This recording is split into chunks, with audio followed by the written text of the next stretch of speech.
Hello. Today I'm going to show you a craft. I like making things. So I saw this bag at Barnes & Noble and decided, I just kept seeing it and seeing it and seeing it, and I had an idea for it. And I just couldn't let go of that idea. Today I'm going to show you how to make a Nightmare Before Christmas felt bag. The bag itself is from Barnes & Noble. I do believe most Barnes & Nobles probably still have them. They get sent a whole crap load of them for every fall. And this year I just decided I really liked it and I had this idea for it. I got the gray bag. They have gray, blue, and orange, depending on what your fancy is or what your idea is. Or you can just get a regular felt tote bag from anywhere else. And we are going to learn how to make this. I did two designs. I did a Sally and a Jack. So we have Jack and Sally. I kind of like Sally a little bit better because she's very bright and colorful. But I am going to show you how to make the designs for this bag. Let's get started. I'm just starting out with this plain gray felt tote bag. You can use any felt tote bag, whatever color you need for whatever design you want to make. Gray works best for this. I already have my templates drawn out. I sketched these out, what design I wanted to do. So I made one for Jack, one for Sally. I tried to keep them about the same size when it came to the overall size, and I wanted to add a little bit extra. So for Jack, I added 0. For Sally, I have her basket that she sends up to Jack. And I found a couple of reference images so that I had a little bit of a better time getting all the proportions right.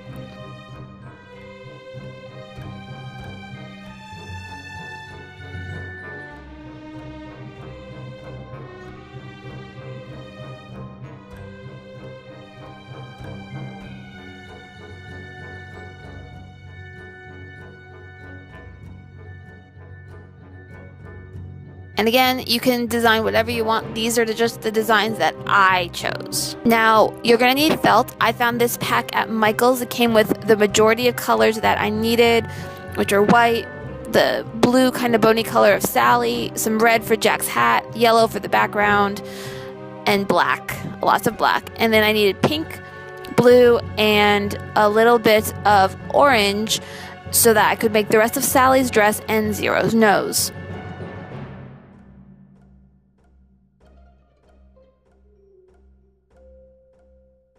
You just want to make sure that you compare your templates to what you needed before so that you don't miss anything. So we're going to cut around this template so that we can get the exact shape that we're looking for on the back. Scissors. You also need some fabric paint, some fabric adhesive or hot glue, some toothpicks for painting on the details, as well as a couple fabric pins, which you will notice I did not use right away, and I really wish I did. I thought of it later. You're going to start out with whatever your background color is going to be. My background is obviously going to be this yellow. It reminds me of the scene with the moon and the windy hill. So this is again where I wish I used some straight pins, but I did not, so I held it together. I would recommend straight pinning your actual design, pattern, whatever, to the background color that you're going to use so that you don't make any mistakes.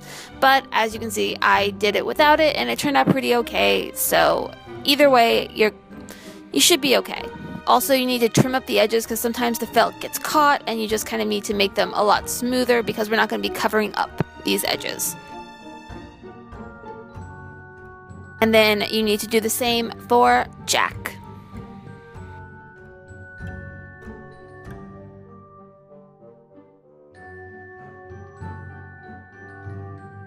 Again, straight pins would make this a lot easier.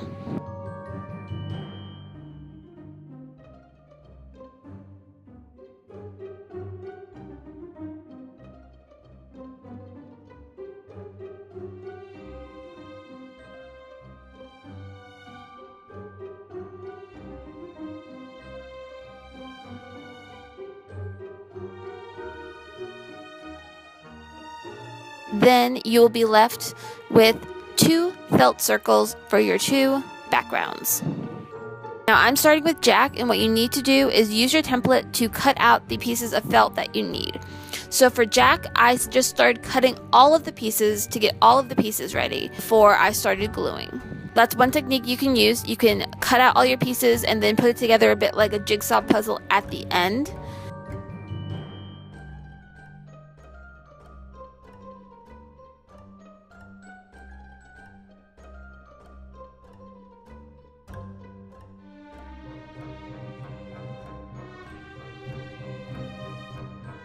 And I'm not going to show you me cutting out all the pieces because it took a while and it's just not needed.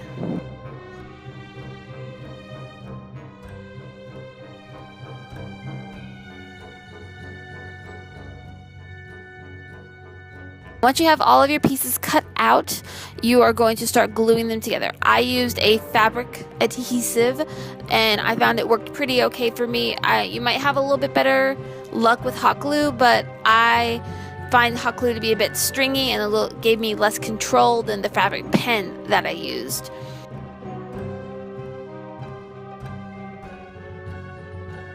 I use tweezers because some of the pieces I am cutting with the way that I designed my Jack and my Sally. I'm using some tweezers to lay down the tiny little pieces.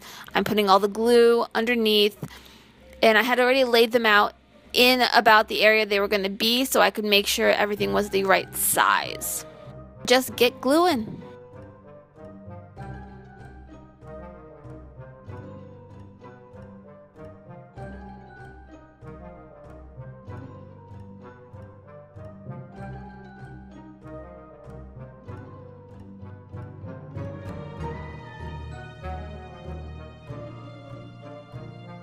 Remember that the spacing is very important because you want the proportions to be as close, as accurate as they possibly can, because that's what's going to give it that actual Tim Burton-esque feeling and have people look at it and just exactly know what you were trying to make.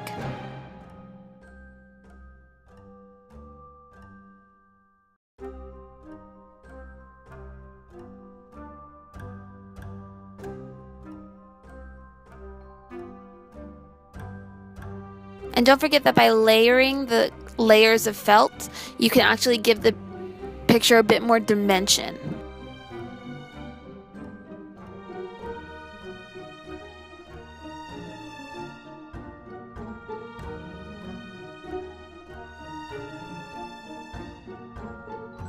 And I will tell you, these fingers for his hands were awful because they were so small.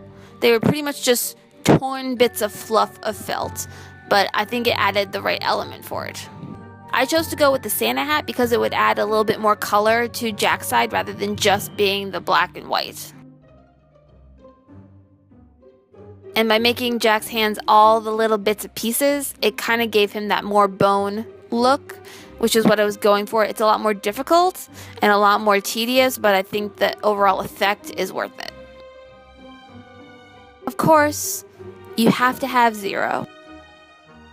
And that's what we're leaving it at now. I do go back and add some eyes to 0 and Jack, but I didn't actually film that part. And so then we're going to move on to Sally. Sally is a bit different. For Sally, instead of putting all the pieces together like a jigsaw, I just started laying them out and gluing them down as I went. It made it a bit easier, in my opinion, for her dress, because her dress is such a patchwork of different types of fabric that I didn't want to lose all my pieces and I wanted to be able to kind of organically put them down.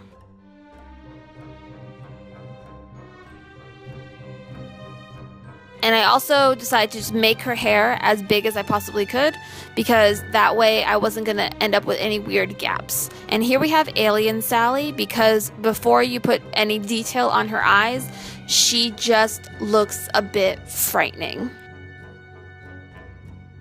With Sally, I did end up having to kind of peel and unpeel bits of felt off to get the desired effect that I wanted. So for her eyes, I had to peel back the bang pieces that I put on top so I could fit her eyes underneath. It's okay if you have to kind of go back and redo a couple pieces. You just want the ending effect to be what you want. So with her dress, I was using a reference image to get the right colors and right patterns and right amounts of the different fabric pieces. It was a bit difficult, but you are able to just kind of cut as you go to make the shape of her body the way that you want it.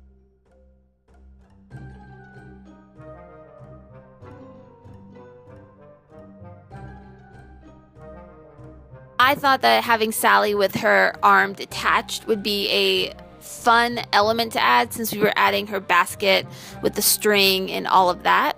But we're going to go back afterwards and add in all the other details. So I didn't add in anything else with the felt. I just let the felt pieces kind of speak for themselves, and we're going to go back in and add some paint. You also want to make sure that if you're doing the Sally with the detached arm, you're not putting the arm too far away from where she is and making it too big. It is only part of her arm. If you make it the size of an arm, it looks kind of weird. And here again is a moment where I had to peel back and re-glue pieces because I cut out her legs and I like the shape of them, and I couldn't get the shape without making them like a whole half leg piece, so I just glued them underneath the skirt.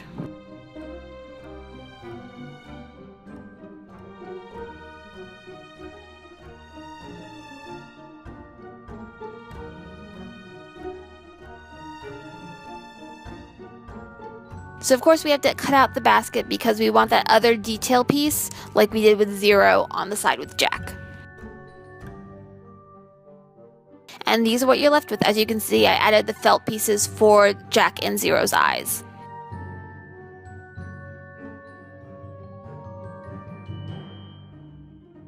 Cheers! After this, we're going to cut out the borders. I decided I didn't like how they looked with just the yellow, and I wanted to be able to go back and add a little bit of something else to give it dimension once I put it on the actual bag. I decided to use black for my border and my frame, and this is where I realized that straight pins are very helpful, so I pinned my piece to the black fabric so that it would not move and I could get an equal distance border around the actual outline. I did not start cutting with an idea of what I wanted this border to look like. I kind of just went with whatever shapes I was finding. Straight pins are amazing. So I started just cutting out some angles. I decided to add some bats at the corners and just add the spikes to give it kind of that gothic vibe. And then you will take out your straight pins and glue the piece to the border. I did go through 2 whole glue pens during this project, so I recommend having a lot of fabric adhesive or hot glue available to you when you are making this.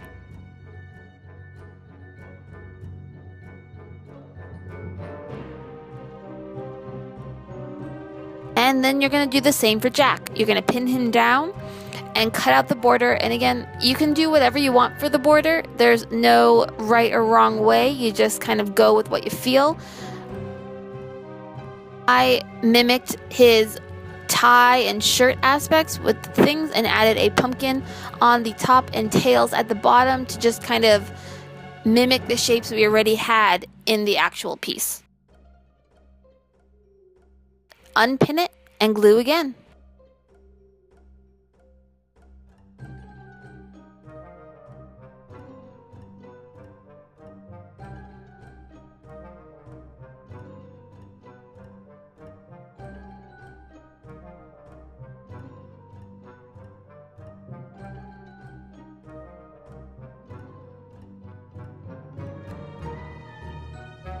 This is what you're left with, and we are going to start painting it. So I used fabric paint and I used a toothpick to get the amount of detail that I wanted. So always test your paint before you start, because if I had not, I would have ruined my entire face, because the paint came out of the tube at much too thick and much too fast quantities. So I decided that using a toothpick was going to give me the lines of detail that I wanted. and you definitely need the detail when you go through this. So I didn't film myself doing Sally's because I ran out of camera battery, but as you can see, I added the pinstripe lines, and for Sally, I added all the details in her face and all of her stitches and the designs on the different parts of the fabric on her dress, as well as adding the needle in her hand and the stitches that are coming loose around her arm and the string to attach to the basket. Altogether, it gives you a much better look and a much more recognizable character than if you had just left it with the felt pieces. And this is what it looks like on the bag, glued together. This is our final product. I think it looks really cute. If I did this again, I might embellish the bag a little bit more around it to kind of give it a more cohesive look. But I do like a lot how it turned out, and I think that this could make a great gift or a great, I don't know, trick-or-treat bag, or just a display piece, or whatever you want to use it for. I think it's a fun craft, and I think if you got a bunch of friends together and decide to just decorate a bag, it would be really fun and you'd get a lot of good bonding time. So yes, this is my bag. I hope you like it, and I will see you again in the next video that I do. Bye!